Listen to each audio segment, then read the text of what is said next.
Buletin Didik 1 Jun bersama saya Khairi Hazwan Muhammad Asri. Assalamualaikum dan salam sejahtera.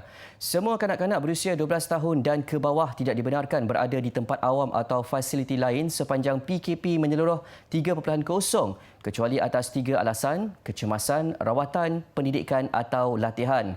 Larangan kuat kuasa bermula hari ini digariskan di bawah SOP Protokol Kesihatan Umum di laman web MKN.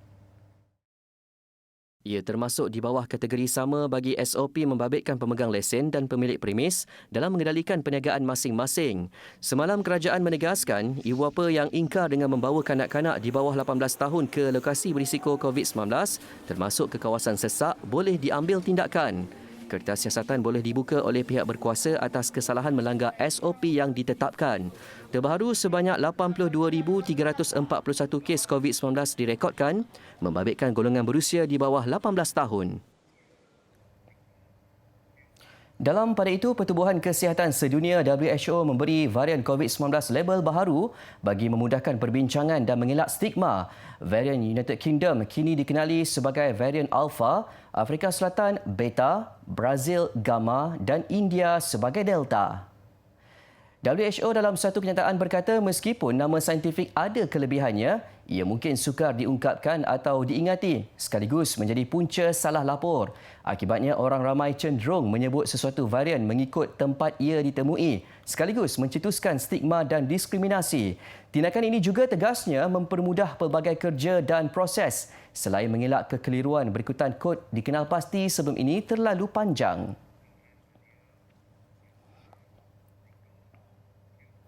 Program e-Belia dengan peruntukan RM300 juta dijangka memanfaatkan 2 juta rakyat berusia 18 hingga 20 tahun serta pelajar institusi pengajian tinggi IPT sepenuh masa.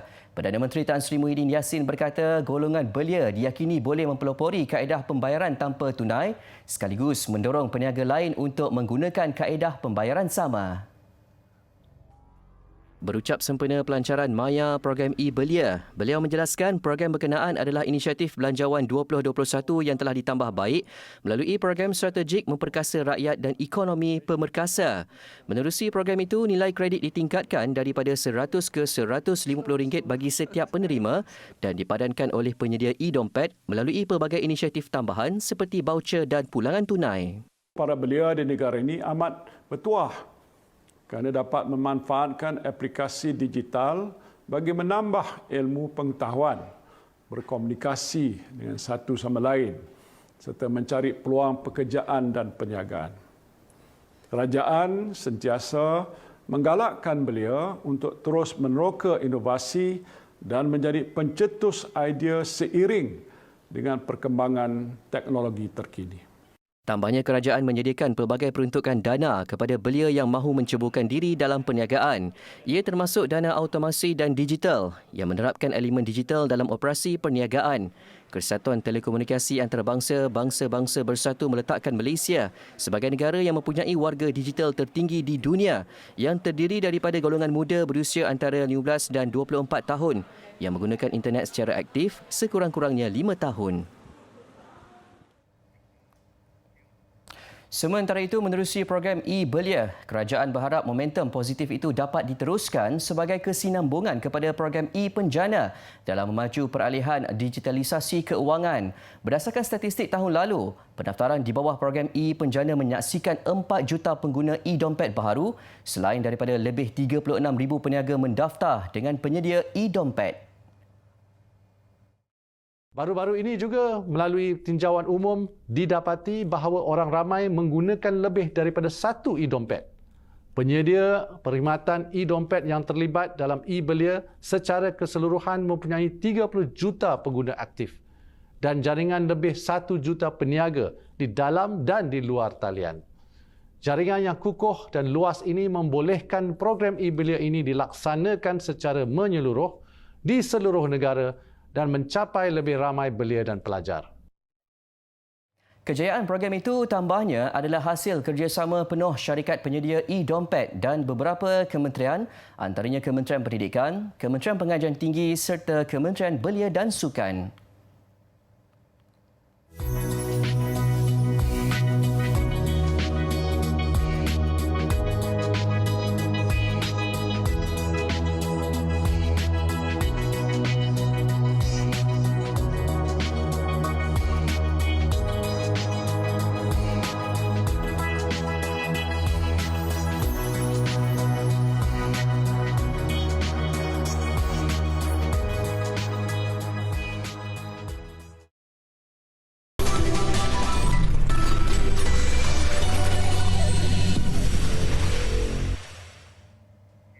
Kembali di Buletin Didik.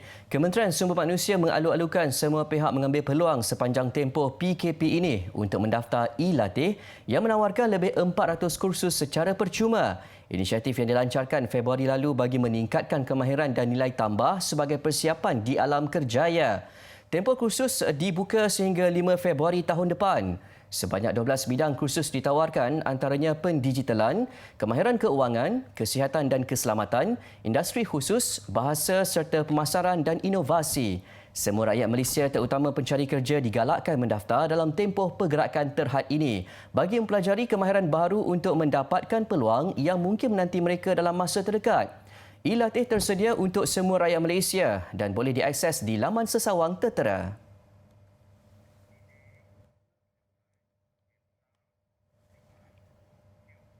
Berdepan dengan pandemik COVID-19, kemunculan program Didik TV dilihat tepat pada masanya untuk membantu pembelajaran murid-murid.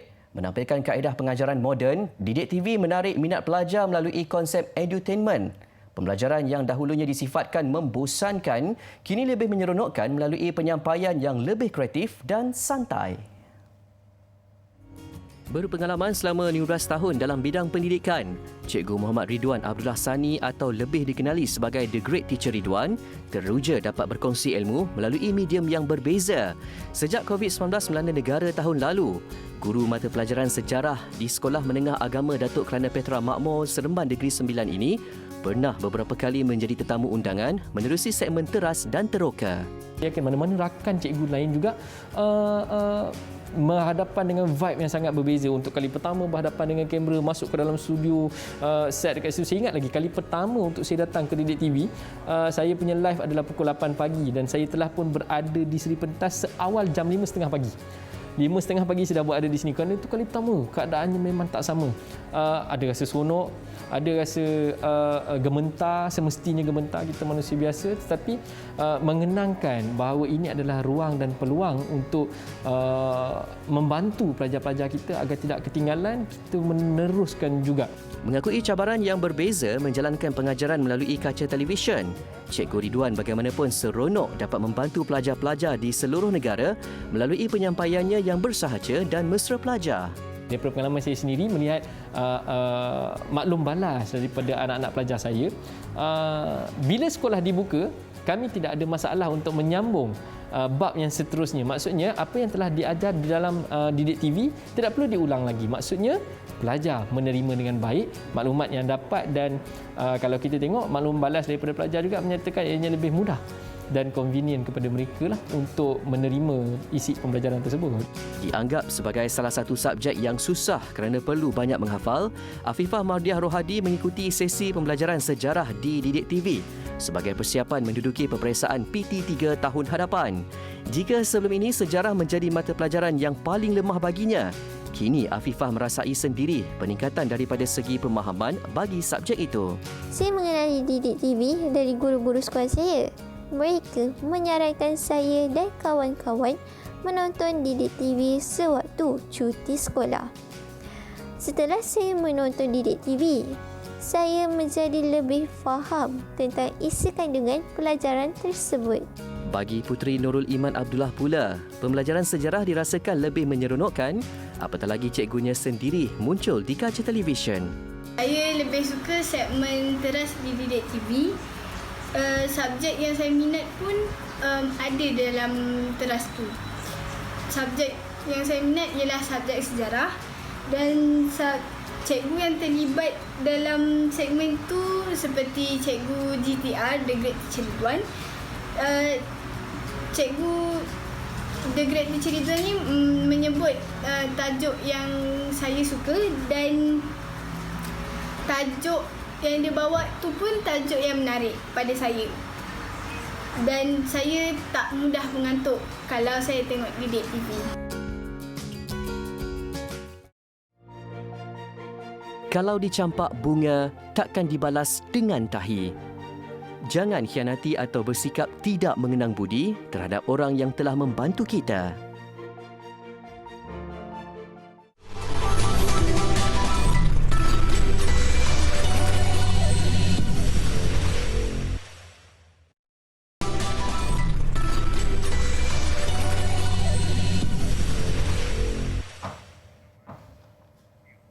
Acap kali, golongan kurang upaya OKU sering disisih, dipandang rendah dan diperlekehkan. Hanya kerana kekurangan dari segi fizikal, kemampuan mereka seringkali dipertikaikan. Walau setengahnya sama hebat, bahkan lebih hebat daripada individu normal. Seperti insan lain, golongan OKU juga berhak dihormati dan disantuni. Stigma masyarakat. Kebiasaannya melihat golongan OKU sebagai satu bebanan. Keperluan OKU yang kerap kali dipandang remeh menyebabkan komunikasi dan informasi untuk golongan ini juga terbatas. Natijahnya mereka sering ketinggalan dalam mendapatkan maklumat. Kita mesti memastikan kesemua media ataupun medium yang ingin kita sampaikan kepada OKU di luar sana adalah mesra OKU. Kalau kita ada video, kena pastikan ada suara latar supaya OKU yang buta boleh memahami. Mesti memastikan ada jurubahasa isyarat atau closed captioning untuk rancangan-rancangan terutamanya berita. Ini adalah penting untuk kita memastikan kita tidak sesiapa ditinggalkan daripada mendapatkan informasi. Datuk Ras Adiba juga mencadangkan bahasa isyarat sebagai bahasa ketiga di sekolah-sekolah rendah untuk mendidik masyarakat dari awal supaya tidak mendiskriminasi golongan OKU. Bukan sahaja dari segi fasiliti, masyarakat juga perlu lebih peka dalam pertuturan dengan golongan OKU dengan tidak mengaitkan kekurangan golongan ini dengan perkataan dan terminologi yang negatif. Nampak macam remeh, sebab kita membincangkan bahasa, membincangkan terminologi, membincangkan mengenai frasa, tetapi yang sebenarnya bahasa menunjukkan bangsa kan. Jadi adalah sangat penting untuk kita pastikan masyarakat kita terdidik dari segi apa yang dimaksudkan dengan perkataan-perkataan terutamanya yang sering digunakan untuk bercakap mengenai OKU. Justru janganlah meminggirkan mereka, malah semaikan sikap lebih bertimbang rasa dan lebih prihatin. Kerajaan Jepun meluluskan penggunaan vaksin COVID-19 Pfizer untuk mereka yang berusia 12 hingga 15 tahun. Agensi berita Kyodo dipetik melaporkan bagaimanapun kumpulan usia itu hanya akan menerima vaksin berkenaan selepas semua petugas perubatan dan warga emas menerima vaksin masing-masing. Setakat ini dianggarkan hanya 6% penduduk Jepun sudah menerima sekurang-kurangnya satu dos vaksin. Terdahulu, syarikat farmaseutical Amerika Syarikat menyatakan mereka yang berumur 12 hingga 15 tahun layak menerima vaksin ini selepas ujian klinikal membabitkan lebih 2,000 kanak-kanak menunjukkan kadar keberkesanan 100% tanpa ada yang mengalami gejala kecuali 18 orang yang diberi placebo. Awal bulan ini, AS dan Kesatuan Eropah telah meluluskan penggunaannya untuk kumpulan usia berkenaan. Tidak salah junjung lembayung, salah pandan menggelita. Tidak salah ibu mengandung, salah badan buruk pinta.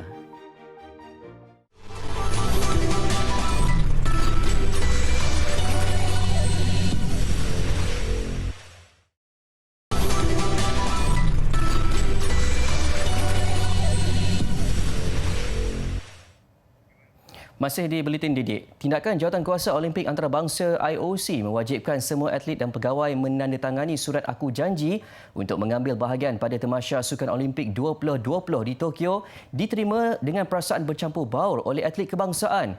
Berikutan kebimbangan terhadap kesan pandemik COVID-19, IOC tidak seharusnya mengabaikan kebajikan atlet dengan memilih untuk lepas tangan. Buat kali pertama, atlet dan pegawai yang menyertai Tamasya Olimpik perlu menandatangani surat aku janji. Namun pengisian kali ini sedikit berbeza dengan IOC memilih tidak mahu bertanggungjawab terhadap segala yang berlaku berkaitan pandemik COVID-19. Namun rata-rata atlet berkeyakinan tinggi segala SOP yang telah ditetapkan menjadi satu jaminan segalanya akan berjalan lancar. Saya agak terkejut kerana ini kali ini adalah kali pertama kita menemui situasi macam ni.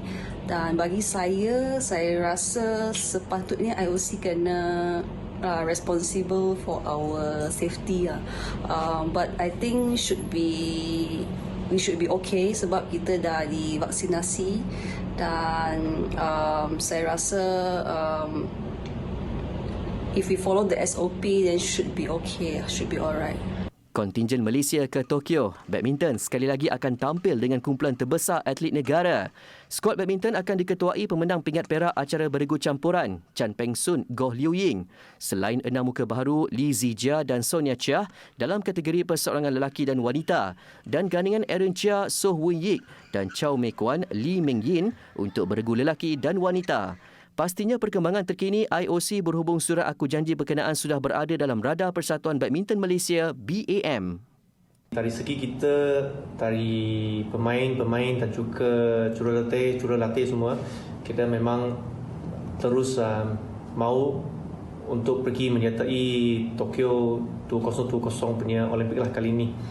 Dan kita juga percaya dengan dan selaras lah dengan posisi dan pendapat MOM bahawa kita akan terus mencari pendekatan yang paling selamat dan sehat untuk pemain-pemain dan jurulatih yang bakal akan bertolak ke Tokyo nanti.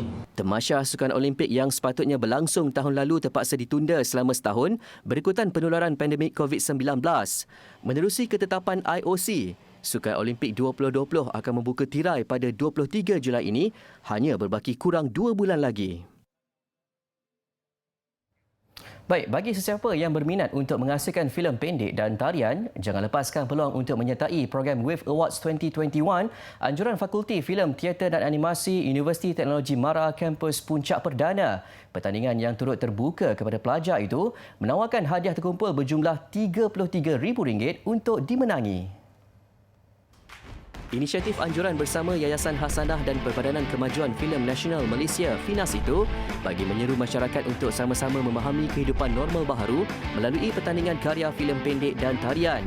Dua kategori itu boleh dihasilkan melalui idea dan kreativiti masing-masing dengan penggunaan teknologi serta kamera bertemakan Unleashing Creative Wonders. Ia khusus kepada aspek seperti pendidikan, pembangunan komuniti, alam sekitar, seni dan ruang awam, pengetahuan serta norma baharu. Penyertaan adalah percuma dan dilanjutkan sehingga 15 Jun ini. Pemenang bakal diumumkan pada malam kemuncak WAVE Awards 2021 iaitu pada 9 Julai nanti secara dalam talian. Maklumat lanjut mengenai syarat dan penyertaan boleh dilayari di laman sesawang tertera. Gelagat Spiderman dan Ninja Turtle menghulurkan bantuan makanan kepada petugas hospital di Taiwan mengakhiri buletin didik malam ini. Ia inisiatif seorang pemilik restoran yang berhasrat menceriakan petugas barisan hadapan ketika berdepan pandemik COVID-19. Saya Khairi Hazul Muhammad Asri, salam hormat dan Assalamualaikum.